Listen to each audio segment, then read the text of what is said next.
comp Claude up against this comp. There's a lot of CC, like, a lot of like face-to-face CC, you know, from the Khalid. And if you want to go close range up against these monsters, you're gonna have to wait for that win in nature. We'll see if it works out for Onic Esports. It's a dive comp for Onic. I guess it still synergizes really well with their composition, but RRQ is the Beatrix. And so far in the playoffs, Beatrix has won against Claude every single time. We'll see how that matchup plays out here, because the Beatrix is going to be so much more flexible, right?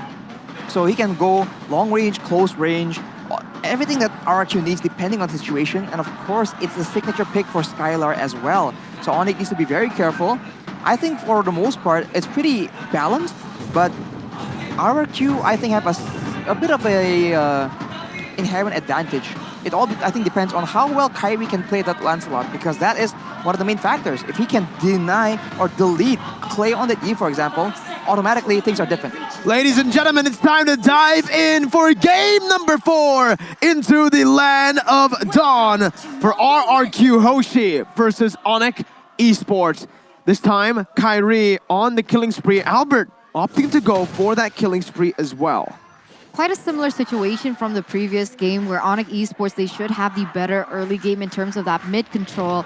And you can see once again that being directly reflected with how aggressive Keyboy is playing. He is trying to put some pressure onto Albert in that jungle. It hasn't amounted to much so far, but expect the same type of aggression and flow from Onic Esports in the early game. On the top side, R7 will have a bit of a sustain advantage right there with the shifting quicksands, and that will allow him to actually match the sustain from Esmeralda, for the while at least. And we can see the Keyboy already taking a lot more damage, a lot more fight compared to game number 3 earlier. So RRQ Hoshi, they have a bit more chance to actually match Onic in the early game department. We'll have to see though, the solo performance from the side lanes will be so critical in ensuring the tempo and pace of the game. Onic Esports, with their composition, I'm trying to think about the matchups here again, right? This Paquito should be able to have a little bit of an edge against the Lancelot, but it all really depends on Kyrie, right? How flexible, how mobile is he on this Lancelot? Time prediction by Axe, though. Here, on the English cast, every single one of us gone for RRQ. Makes sense, right? Because when we think about the engage tools from Onic Esports, it can be denied with the composition that RRQ Hoshi has brought to the table. Ooh, almost. CW getting chunked very low here as Vin is circling towards that bottom side, helping Skylar a little bit in that lane. But remember, 2 seconds left on the next turtle to spawn, and Onic Esports seem to be the ones to set up first. They have control here in RRQ. They're pushing Boots away though, so R7 will be able to participate, and Keyboy gets chunked by Albert. Has the guy to win, getting back to FHP. R7 though, zoning Kyrie away, dealing so much damage, forcing the Phantom Execution here, but it's gonna be Kyrie, who still is able to steal the turtle here. First blood over to Albert, traded in 1 for 1. Man, Kyrie is a menace. What is that retribution? Has he missed a single retribution? He has a few, but in total, like the percentage... It's so high. What? Where did this guy come from? Philippines. The Philippines, yeah.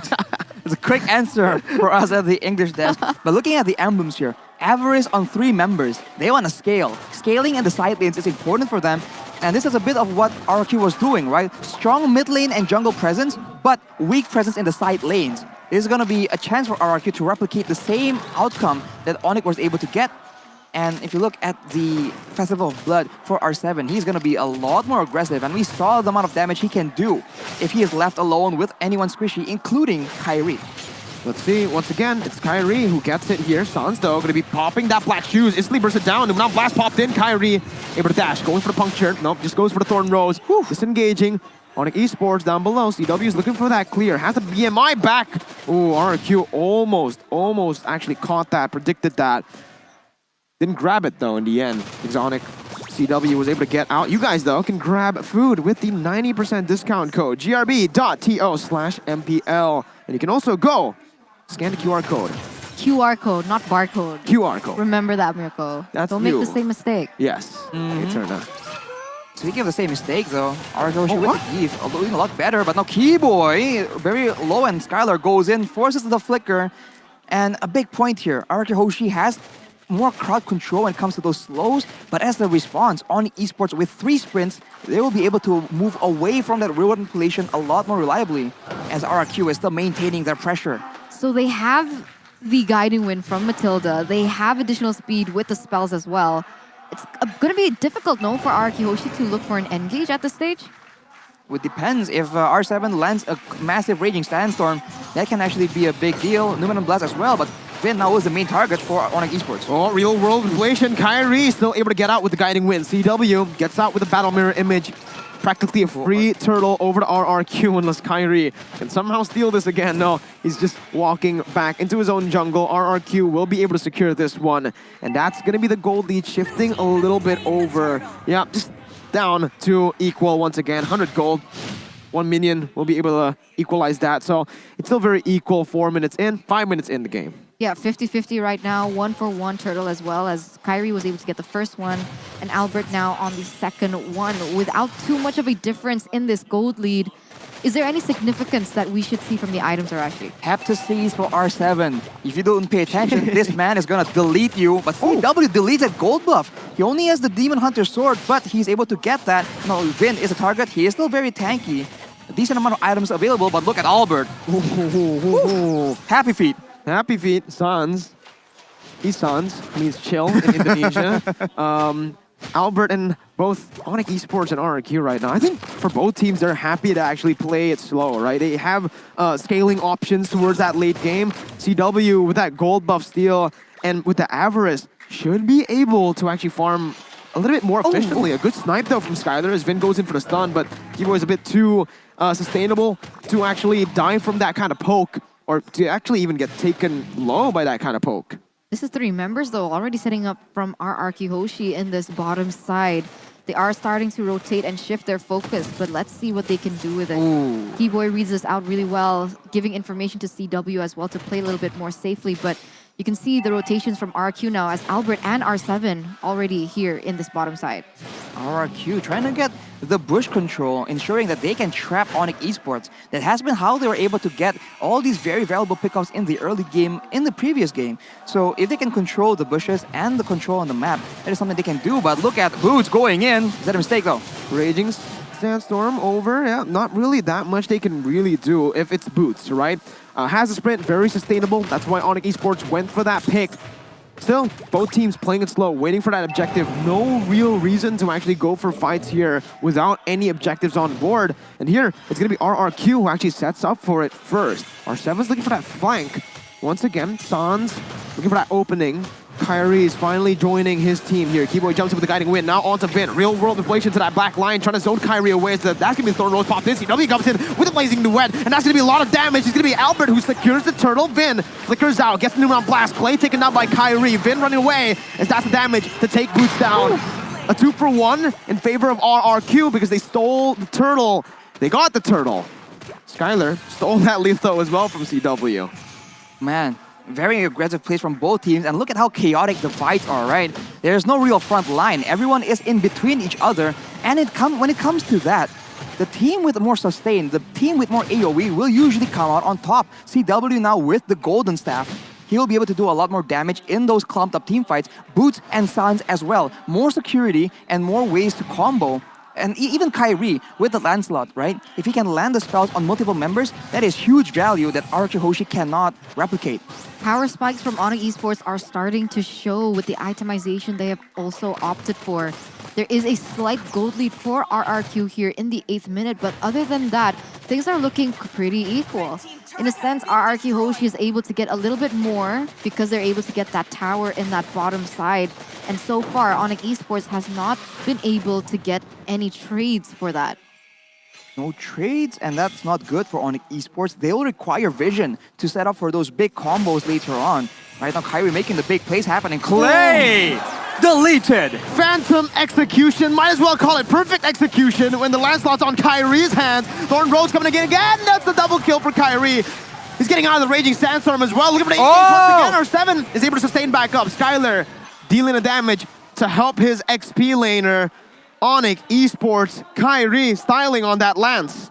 They're just trading at this point, right? RRQ Hoshi able to get a tower on the bottom side, and then Onic Esports from nowhere Kyrie able to get 2 members off the board from RRQ Hoshi, and the trades don't stop there, as they are going to be able to get a tower in that top side. Boots just being a menace in that top side, not allowing the Khalid, not allowing R7 to rotate anywhere, just really pinning him to that lane, giving pressure constantly.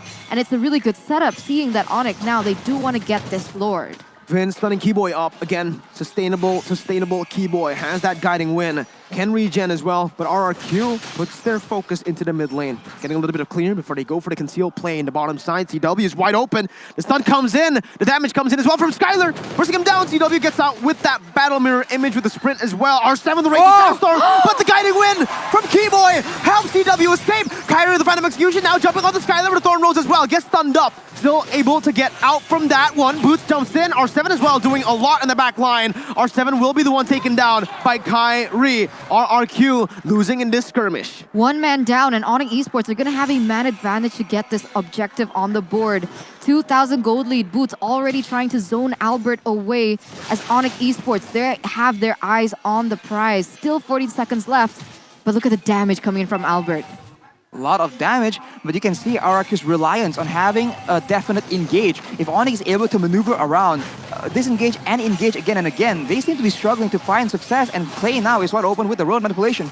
Yes, Tyler! With the steal, he sniped that from across the map! My God!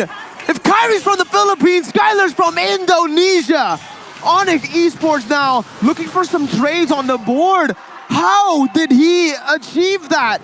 Onic were 2 tunnel vision on Albert, and you cannot give Skylar room to play on this Beatrix. Come on, that was nobody expected that, right? Onic Esports, they just knew that they had to focus on Albert because he's the one who has that retribution. And meanwhile, out of nowhere, Skylar with a perfect Renner shot, able to get that away. Even though Kyrie paired it with the Phantom Execution as well, it wasn't enough. Skylar just a huge problem now. One of the best gold laners here in MPL ID, and these are the reasons why. With the longer range right here and the Lord, RRQ Hoshi can look to find more value. Keyboy though will be able to escape. The purple buff will be contested. Oh my goodness, circling Eagle now by Keyboy. Not really going to be another engage here, but Falling Star One actually catches all of them. As CW jumps over the Blazing Duet, going to be sniped down though. R7 taken low, taken down. Kyrie jumps in, Thorn Rose taking a kill. Newman blast on the 3 though. Albert going wild. Sans still able to survive. It's a 3-for-1. Onic Esports takes the dub. 3-for-1 trade, completely worth it for Onic here. And now they are going to be able to hold the gold lead a little longer because of that engage. And here we go once again. Oh, they don't stop. They really don't stop. So aggressive from both of these teams. The longer the game goes, the more damage Skylar and Albert will have at their disposal right now. Kyrie is 6-0, but slowly but surely that landslide is going to fall off a bit, and the instant replay by the Samsung Galaxy A series, we see that in the beginning. Falling Star Moon and Blazing Duet combo. You can see R7 tries best to try and salvage that fight with the Raging Sandstorm, but unfortunately it's not possible. Numen on Blast will actually be able to stun everyone, but there's not enough follow-up. When Onic Esports make the fights this sporadic, this chaotic, RRQ Hoshi struggles to let their back line, Clay and Skylar, output the damage they need. The counter plays from both of these teams are giving me whiplash at this point. What is going on? Onic Esports now with a 2,000 gold lead. Skylar doing so much damage, Arashi. What are his items? He has the BOD, but that was from full HP, so it's not even a factor here. The Malefic Roar, though, will allow him to do so much damage to anyone. Despite all the Antique Cuirasses and the Dominance Ices built by Onic Esports, that's a lot of penetration coming in, and that is something that Onic needs to start paying attention to, because it already stole the Lord. It can steal one of their HP bars next.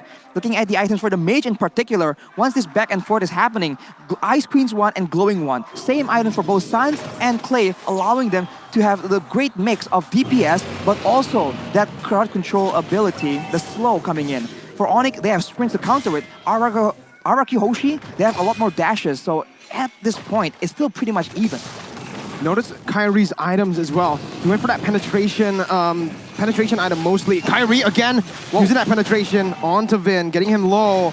That's the shield down on Esports. Kyrie's actually going to go over to that top side to clear it out. They can actually play this slow. They don't need to take it again, they have the lead. R7 is going to be zoned out. No second ability. That's a massive resource. Now, the knowledge over to Onic Esports. They have this. They also have that top side cleared out. They can play it around the Lord a bit better. They're going to be able to clear fast, though, as you can see Albert being able to clear that and alleviating the pressure that once was already placed onto them in that top side. And right now, CW and Skylar are already the same level.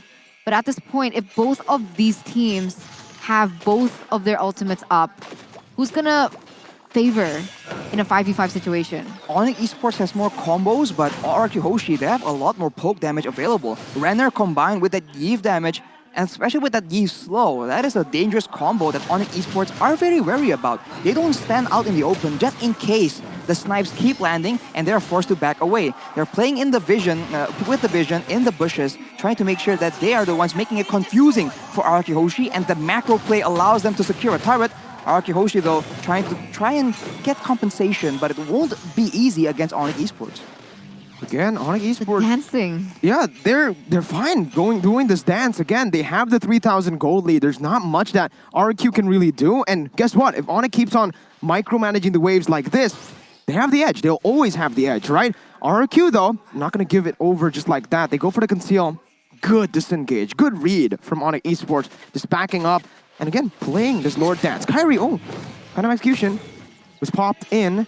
R7 getting melted down by CW in the mid lane. Has to pop the second ability. CW gets out as well. This might be the opening for Onic Esports to again go for the Lord dance. There's a chance for RRQ Hoshi to zone everyone away and then use the damage output from the Beatrix to solo the Lord. That is a strategy that we've seen work out, but right now, Onic are the ones threatening to actually take it away. They're trying to force RRQ Hoshi into a weird fight, and keep your eyes on CW, man. He is gonna be one of the main damage dealers in those big team fights. Let's see, once again, mid lane control from both of the teams. Kairi is already rotated over to the Lord. Enhanced Lord here in the 16th minute of the game. Vin, opposition, goes in for a stun. Battle Mirror Image, and that's gonna be a lot of damage placed onto Vin. Albert doing the same to Sans. Boots just trying to zone RRQ away. Vin's super low. But Onic Esports decide once again that they do not want to commit. They have that bottom side slow pushing, so they don't really need to worry. All they need to do is, again, set up for that top side, mid lane as well, and get the better position to actually go for another Lord dance. Because look, slowly but surely, because Onic Esports have been doing this, the gold lead has actually been rising. It was at 2.9k at the start, and now it's Onic Esports with 3.5k. The micromanagement of waves from Onic Esports, absolutely phenomenal. They nearly lost the turret in that top side for it as well. And bot. They have to be very careful at this point, right? Because if it keeps on going, it doesn't matter. Like you mentioned, for Onic Esports, they're going to get more trades on the board in terms of that tower, and they're going to have more lane control because of it. But now, it seems like RRQ Hoshi, they're going to start it.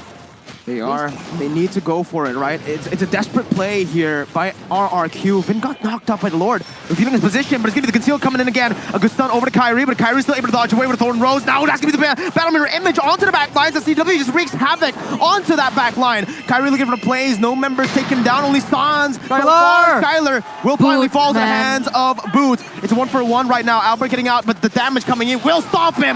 Kairi shuts Albert down. He's looking for another right now. He goes on to Vin. Doesn't have the puncture just yet. Goes over the Thorn Rose, and that's the kill over the Boots. R7 sustaining, but Onic Esports have taken the 3-for-1. Wow, the way that Onic Esports played that team fight was so well done. They know that RRQ Hoshi are going to be reliant on the engage and the damage coming in from Skylar, and Boots was able to just chunk him down up until his elimination entirely. Boots was a huge factor to how they won that. Wait. What?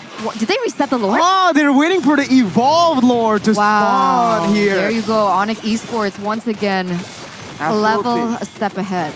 Absolutely cerebral gameplay by Onic Esports right here. And now Sans with the Winter Truncheon, he will be able to buy even more time. They didn't do it enough, and I think they were initially going for that, but they noticed that the death timers were a bit still too fast in the 18 minutes, so they decided to just, you know what, let's just finish it off. It got back to half HP.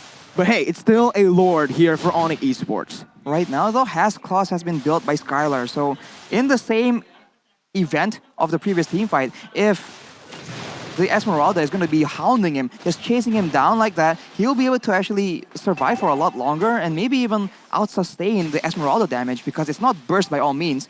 And I think right now, the struggle here is for R7 to match the impact that Boots has been able to do. Bigger engages, tankier, and of course more mobility. The Khalid is getting outperformed by this Esmeralda. It is. The mobility is the only thing that R7 has on this Khalid in favor of the Esmeralda, but that's even just very close. CW, again, meanwhile CW in the top side taking that turret, base turret down now. Skylar on that Bennett, just trying to clear the Lord as fast as possible. They do take it away in the end. Only one base turret falls. Onic Esports doing a fine job, and this is just typical Onic, right? When they get the lead, it's just so hard to actually take the lead back. You need to go for a fight, but at this point, with the amount of disengages that Onic Esports have, it almost feels impossible. Especially with the additional sprint, right? So a lot of things are factors here as to why RRQ Hoshi can't seem to engage on a proper team fight. And if we take a look at the player's gold here by UBS, Clay is so far behind as well. And did it reflect on the items, Arashi? I think he was having issues trying to maintain his mana levels because we see Sans is able to spam out more spells than Clay is able to. And part of why they went for that big fight, I think, is because Clay was slowly but surely running out of mana to deal with because he's been spamming out so many spells, trying to open up the bushes, finding vision, finding information for RRQ Hoshi.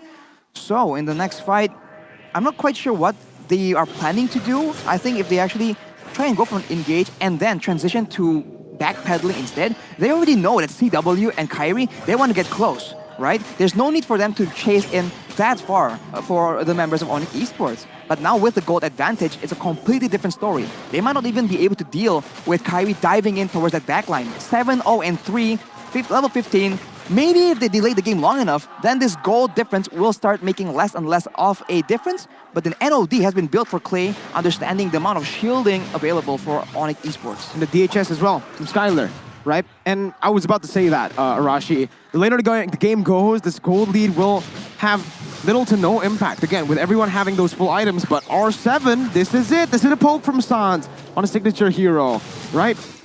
RRQ, right now, they're going to have to contest for the Evolved Lord because I can see them defend this, but I don't think they're going to be able to save those last two base turrets if Onic gets the Evolved Lord this time. They're trying to go in, trying to actually scout for information. Vin has been able to come into the danger zone, but for the most part, the lower half of the map is still under control of Onic Esports and RRQ Hoshi. They're struggling because, again, anyone they jump on most likely won't result in a fight anyways. They will let Skylar clear the bottom side, which is going to be pretty good. And the Lord, given this late stage of the game, is going to be very, very tanky. It's going to take quite a bit to burst down. So both teams need to be very careful in how they want to approach this Lord take. Half HP, Vin looking for the flank here. Goes into the bush. Going to be spotted out by CW. That's going to be the invisibility running out. Boots going to be stunned up. Vin popping up that shield.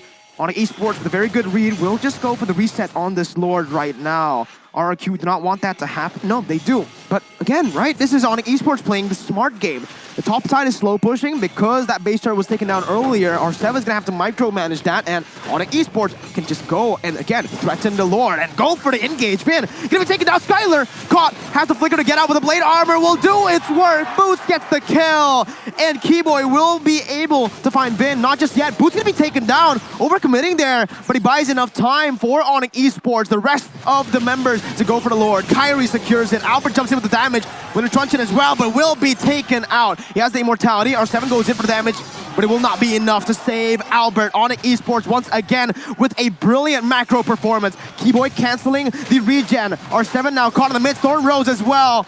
Immortality out. R7 buys the Winter Truncheon. He buys a little bit more time, but will fall again to the hands of Sans. 3 for 1. Onic looking to get match point.